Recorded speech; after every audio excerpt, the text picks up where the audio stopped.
We are live on Level Up Law. Welcome everyone, and thank you for joining us today here at South Carolina Legal Services, where we're leveling up your legal knowledge on the different areas of law that we handle. I'm Susan Ingalls, Senior Staff Attorney with South Carolina Legal Services. I'll be the host of the webinar today, along with our producer, Kenneth Elliott, from our excellent IT department here at Legal Services. We are joined today by Legal Services Attorney Rick Fox from our office in Greenwood, South Carolina. Rick will be discussing some of the mobile home licensing laws specific to South Carolina, what your rights are and what the requirements are, and how you can assert your rights under the complaint system that is related to those laws. This will be the first of 3 Level Up Law episodes on mobile home law, with the remainder being scheduled for July this summer. So definitely keep an eye out for the episodes to follow on mobile home law. Now remember, this is not legal advice today, but just general information for the public. You should always consult with an attorney for any specific legal issues that you have.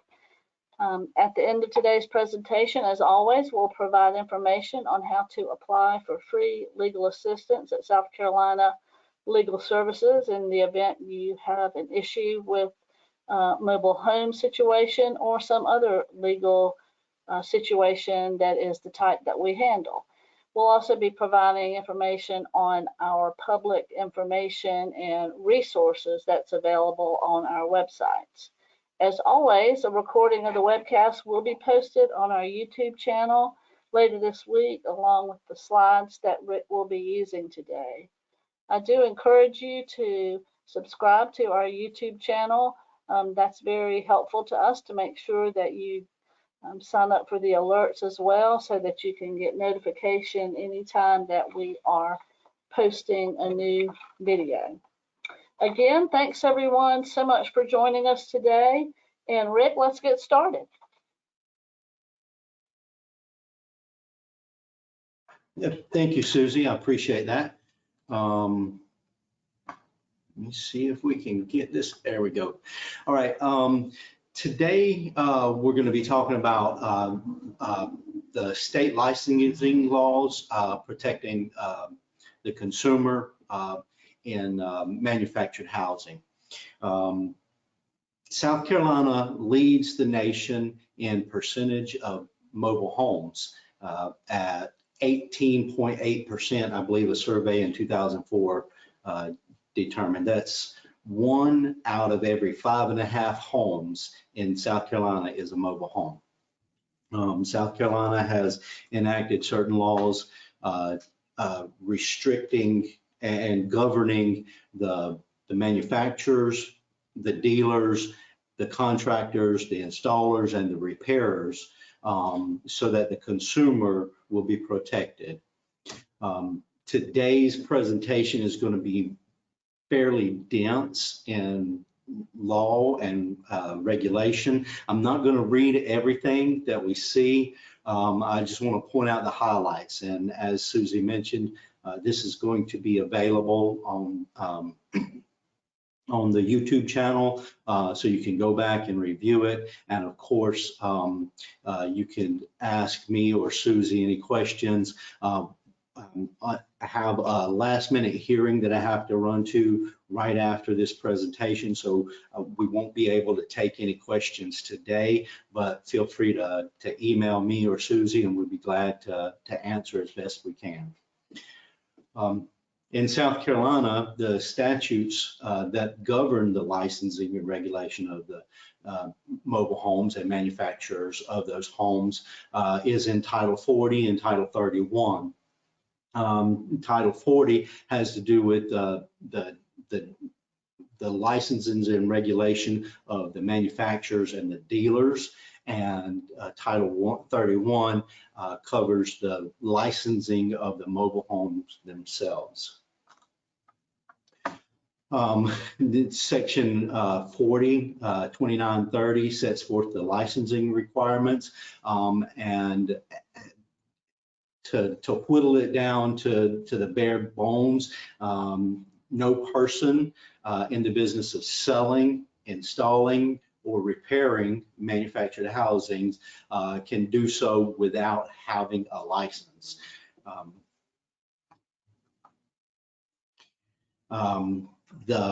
The policy, and this shows the policy of the state, the reason we have these requirements, these regulations. The policy of the state is to provide safety and require that the business practices are fair and orderly. We want to protect the consumers from unfair practices.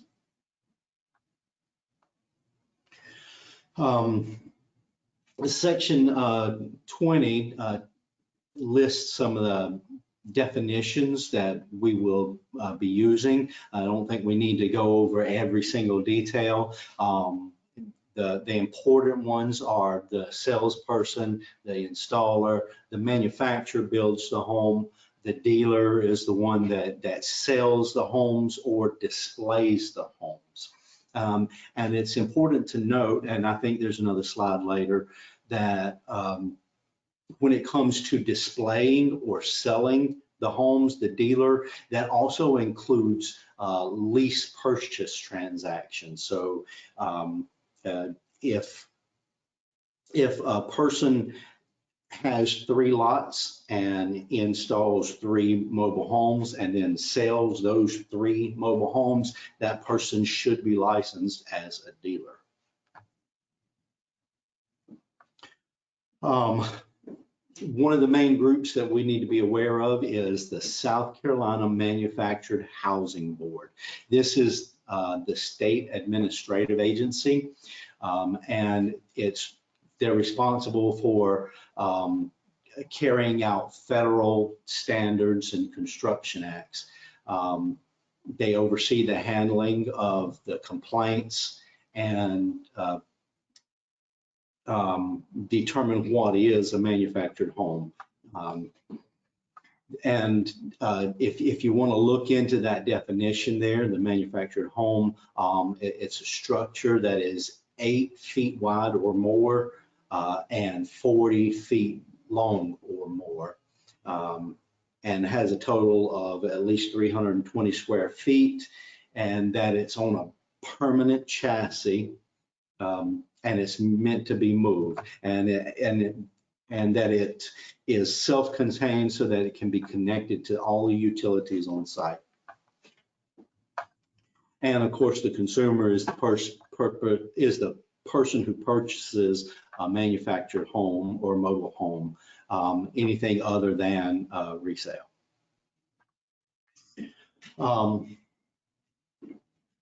Now, the responsibilities of the board, there's a long list here. We won't get into all of them, but the main focuses that I want to point out is that they receive and they resolve complaints from buyers of manufactured homes, and they also adopt the regulations that relate to the construction, repair, modification of those homes, and that they're enforced by the inspectors of the board, for the board.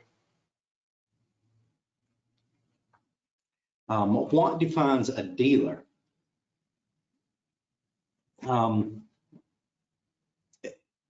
The dealer sells or offers to sell or displays mobile homes or manufactured homes. It also includes, that definition also includes a person that buys, sells, or deals with 3 or more manufactured homes in a 12-month period. And we remember that the selling and the sale also includes lease to purchase transactions, and these dealers are required to be licensed.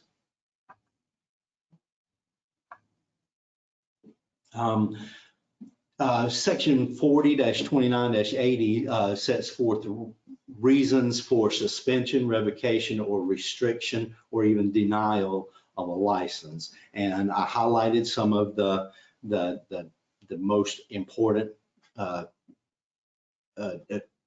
problems that we might some of the acts that the dealer might take that would cause them to be suspended or revoked.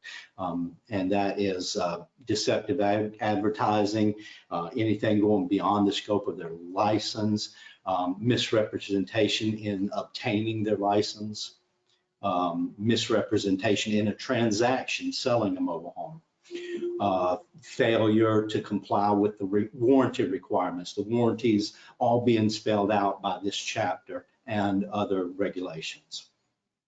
The failure to transfer good title to the mobile home that they've sold. Failing to have an established place of business. Willfully defrauding a retail buyer, or using fraudulent devices or methods or practice in connection with this chapter. Using unfair methods of competition, or knowingly in advertising or selling a used manufactured home as though it were a new manufactured home.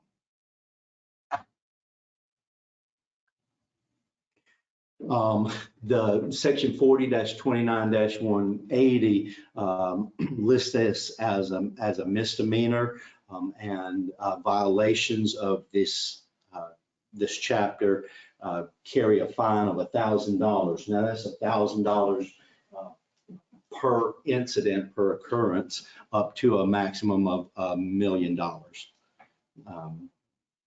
in any 1 year period.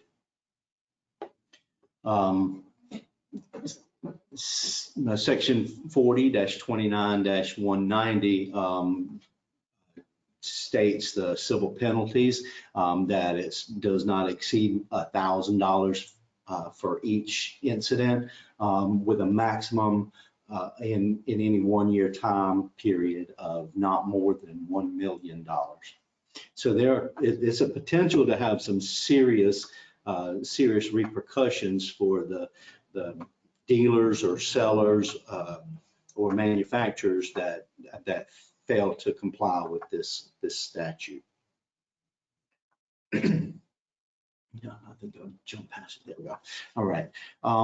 Now, if work is required, the dealer or a repairer does not perform within the guidelines, the board has the right to issue payment from a surety bond, kind of an insurance policy that the dealer, that the company has to maintain. And if but the limit of the surety bond, the limit of that payout is based on the reasonable value of the repairs. This is I'm sorry, this was not a good segue into that. But if a dealer fails to comply with the warranty requirements of this section, the recourse, the board has the ability to make them pay for the repairs that are necessary on the home. Each surety bond, which the dealer, the licensee, whether it be the dealer or the manufacturer or the salesperson, the surety bond must indemnify for losses sustained by the consumer as a result of violations of this chapter, violations of the written warranty, fraud in the contract, misrepresentation in the sale of the home, failure to transfer good legal title, misappropriation of funds, alterations intended to deceive the consumer, fraudulent representation or deceitful practices, whether it be in the selling, financing, or even representing the product or service to be sold. There are certain required warranties, and they are listed out in our regulations, in our statute, in the code. Um, the manufacturer has to warrant against all structural elements, and that includes plumbing, heating, cooling, electrical systems, all of the structural elements. And they also have to warrant that the home complies with the contents of this chapter and the regulations that are made as a result of this chapter. The manufacturer has to warrant that all the appliances and equipment are installed and are free of defects. The manufacturer also has to warrant that that they will take appropriate corrective actions within a reasonable period of time for any warranty violation. The warranty cannot be violated, cannot be voided, and the repair work has to be, that is performed under this warranty, the repair work also has to be warranted for at least 1 year, at least 90 days, or until the end of the 1 year time, which is ever is later. Now, the dealer has to offer warranties as well. Any alterations that are made by the dealer must be free from defects, and these are alterations that are approved by the manufacturer. They also have to warrant that any corrective actions would be taken in a reasonable time for any violations of the warranty. They warrant that any repair work also must be warranted for at least 90 days or through the end of the original 1 year warranty, whichever is later. The dealer guarantees that any installation will be performed in compliance with law and regulations, and that any modifications that they do without dealer authorization, any modifications that the dealer does without the authorization of the manufacturer will relieve the manufacturer of any responsibility in association with those modifications or alterations under the warranty. And basically, if the dealer makes the changes, then the dealer is then responsible for warranting the modification. The contractor has the warrant for 12 months that any installations are performed in accordance with law, that any modifications are in compliance with any laws or regulations, and that the contractor's performance will not cause any defects in the home. The installer warrants for 12 months that any installations are performed in compliance with the law, regulations, or standards, and that the installer's performance will not cause any defects in the home.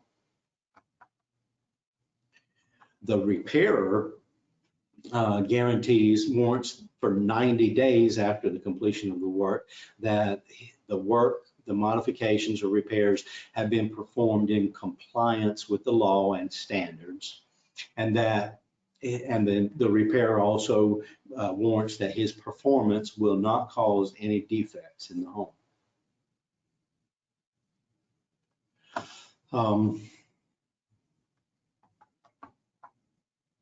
When there is a notice of a warranty violation, when the consumer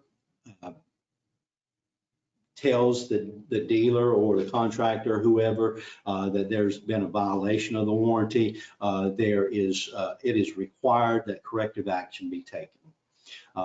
Corrective action has to be taken within a reasonable period of time after that violation has been communicated to the manufacturer, dealer, contractor, installer, or repairer, whether it's by the department or by the consumer.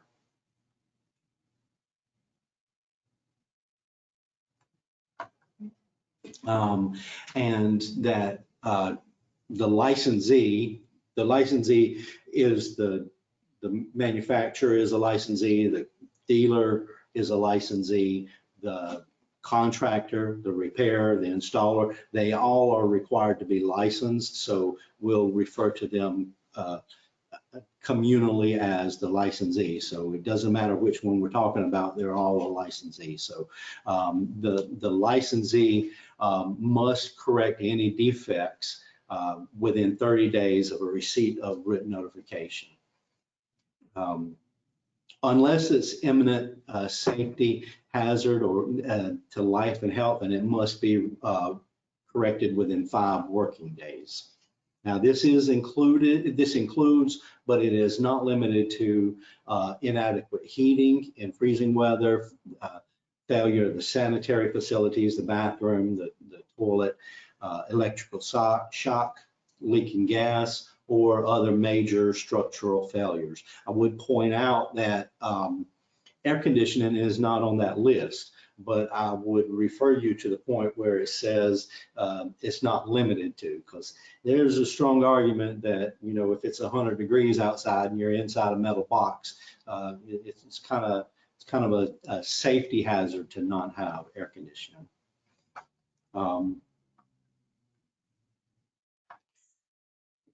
Now, if you have a new home and that new home is being moved, the warranty does not apply to any defects that are caused as a result of that move.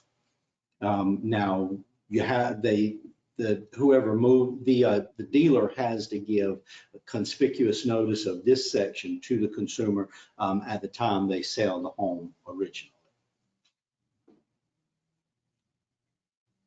Now, keep in mind, manufacturers and dealers are responsible and liable for any and all work performed by the installers, repairers, or contractors that they employ. And that's an agency question. So filing a complaint, how do we file a complaint? Well, in South Carolina, we start out with the Department of Labor Licensing and Regulations. The consumer would file a written complaint, has the pertinent information in it. That written complaint is given to the department, and the department will follow up with a simple investigation. More likely than not, it'll just be a phone call to the client, to the consumer, getting more information on what the problem is. If the department determines that there needs to be follow-up or that it's a valid claim, they will forward a copy of the written complaint to the licensee, whoever the complaint is made against, and they'll have 10 days to correct the problem. If the problem is not corrected in 10 days, then the department can have an on-site inspection of the property. They will send notice to the licensee and to the consumer, and they'll schedule a time where they will meet and they'll do an on-site investigation. If they have that, they do that on-site inspection and determine that work does need to be corrected, they'll give the licensee 30 days to correct the violation. If it's a non-structural matter, then they only have 15 days to correct it.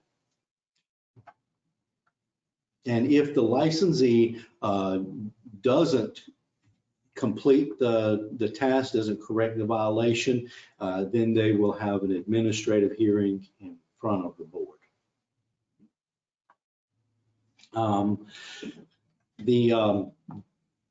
In handling the consumer complaints, we also have the state administrative agency.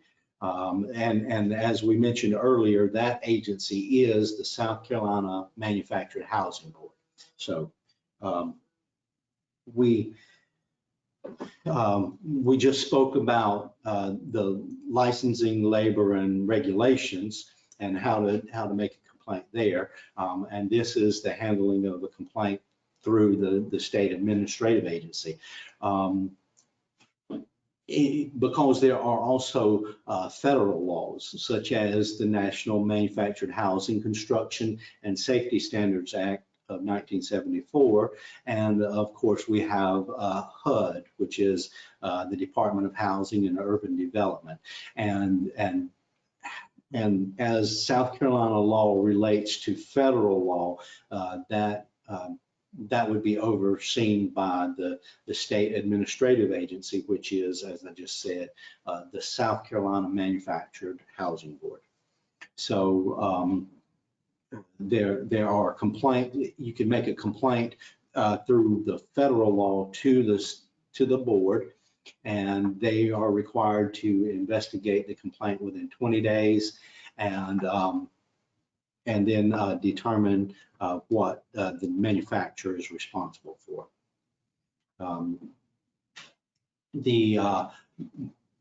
It's a fairly complicated, detailed procedure as far as the procedure from the board, between the board and the manufacturer. And those detailed procedures are laid out in the regulations. And also, if the manufacturer does not take corrective action, does not repair or correct the violation in an appropriate manner, there's also a hearing and procedure for that, and that's also laid out in the regulations.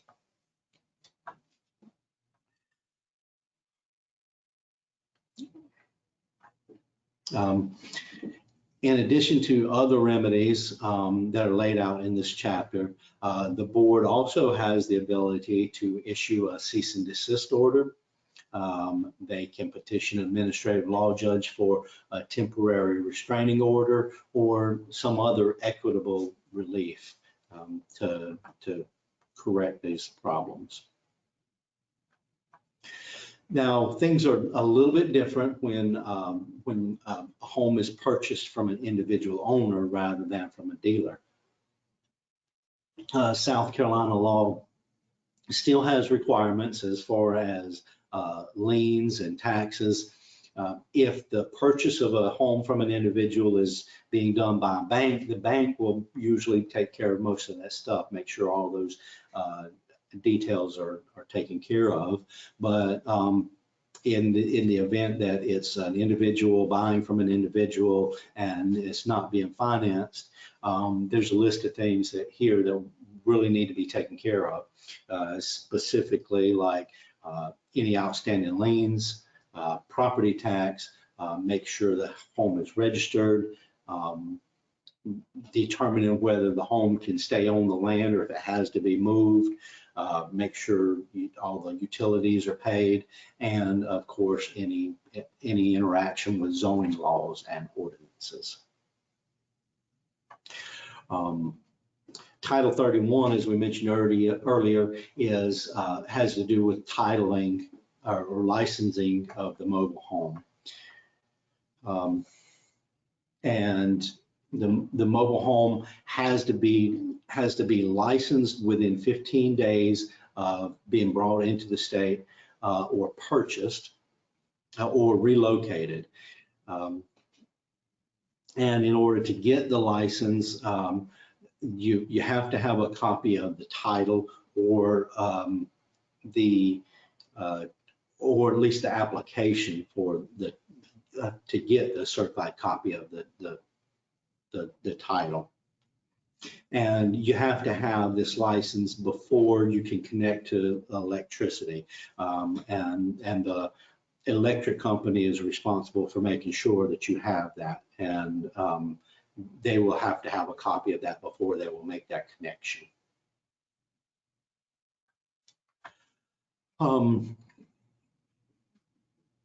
Other provisions in licensing of the mobile home, the manufactured home. I'm sorry, I keep saying mobile home, but manufactured home actually also includes other types of home that's not mobile home. So I correct myself. It should be manufactured home. These sections, section 31, 17, 340, and 350, have to do with the licensing and the transfer of the license from mobile home from one owner to a new owner. When you move a manufactured home, it is required to get a permit. And the permit you can get through building enforcement, building code enforcement. And anytime the home is relocated or changes possession, it has to get a new permit from the licensing agency and the licensing agent. And of course, you have to clear up any liens and pay any taxes because the county wants their tax money. And if you're moving it on the road, you also have to get a moving permit from the Department of Transportation. And the permit has to accompany the mobile home during its move. And the company that is moving is responsible for making sure that permit is displayed properly.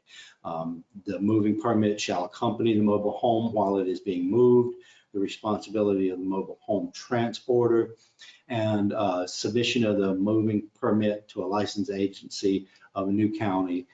This is explained right here in the issuances of the new license and transmission of the papers into the new county.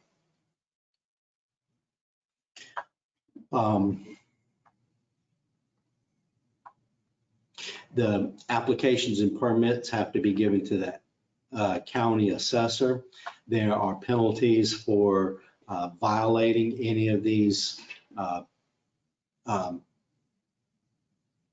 provisions in this article, and this submission of the copy of the application of the title has to be given to the county auditor.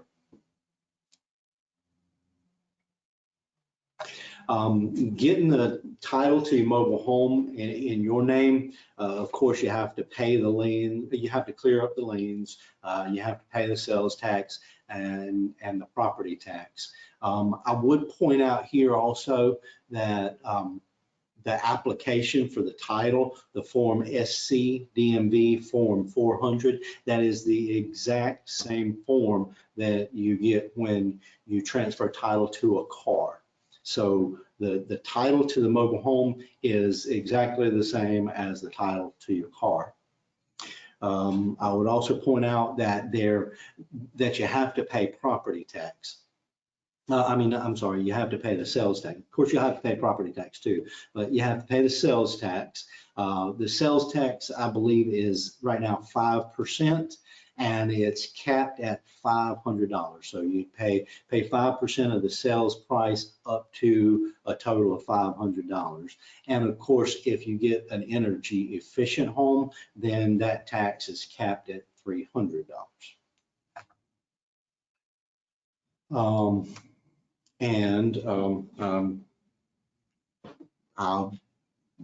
I think I'll turn it over to Susie now.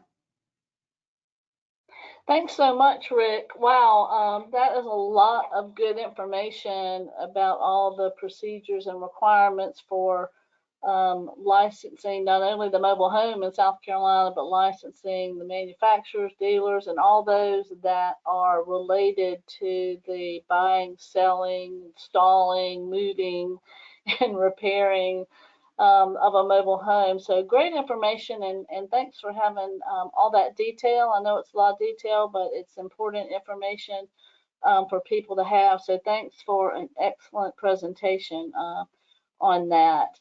And I know that you do have an emergency hearing from one of our legal services clients, so we can't take questions today, but I don't think we have any questions at this time. I do want to remind everyone that this was the first in a series on mobile homes, so watch for those upcoming second and third episodes of the series that will be coming your way in July. And I want to thank all of you who joined us today. As always, we really appreciate your interest in the subject matter we had today and other subjects that we have our Level Up Law episodes on. And remember, this is every Tuesday at noon live on a free webcast. We educate the public on some of these most common legal issues and ways that you can assert your legal rights, whether you have an attorney or not. So if you have an issue or you need legal assistance on a matter and you can't afford a lawyer, you may be eligible for our free legal representation. So the information is here on this final slide so that you can call or apply online to see if we can help you with your issue, whether it's on mobile homes or anything else. And if we're not able to assist you, hopefully our Level Up Law playlist on YouTube will have some information that will be helpful to you. We also have some great resources on our Law Help website. We have online classrooms on various subjects. So we're trying to do everything we can to get folks the information that they need. But remember, we do always have great staff at our intake office who are standing by to take your application to see if we can't help you with your issue. Now, if you found this helpful today, please do go to our YouTube channel. It'll be posted there by Kenneth in the next day or two. Go there and give us a thumbs up or share the broadcast if there's someone you think it might be helpful to. And while you're there, of course, we ask that you subscribe to our YouTube channel and sign up for the alert so you'll get a notification of any episode of Level Up Law or really anything else being posted to our awesome YouTube channel. You'll get that alert. Now, we are looking at getting more and more viewers and subscribers on our YouTube channel, so we definitely ask that you go there and subscribe. Now, you can also find out every week the upcoming episode that we are going live with on Level Up Law. You can do that on our Facebook page, on any of our social media, such as Twitter, Instagram, LinkedIn, and so forth. And you should be able to also find it on sclegal.org on our law firm calendar. So check all those out. Now, before you leave us, next week on Level Up Law, we'll be talking about the financial exploitation of our senior and elder population. You know, this is Older Americans Month, and that will be the last episode of Level Up Law for May. So we want to close out the month of May with an episode that is hopefully going to be helpful to our seniors and those family, friends, caregivers, and servicers who assist them with all of their needs. So be sure and tune in for that. Sign up and register. Let any of your friends and coworkers know what's coming up next, because they may be able to get some good information that they need from that next episode. So thanks so much again for tuning in. We look forward to having you back with us next week, and for the foreseeable future. We're coming up on a year anniversary at Level Up Law, so we'll be sharing some information about that as well. Thanks for tuning in, everybody. That concludes today's webinar. Thanks again, Rick.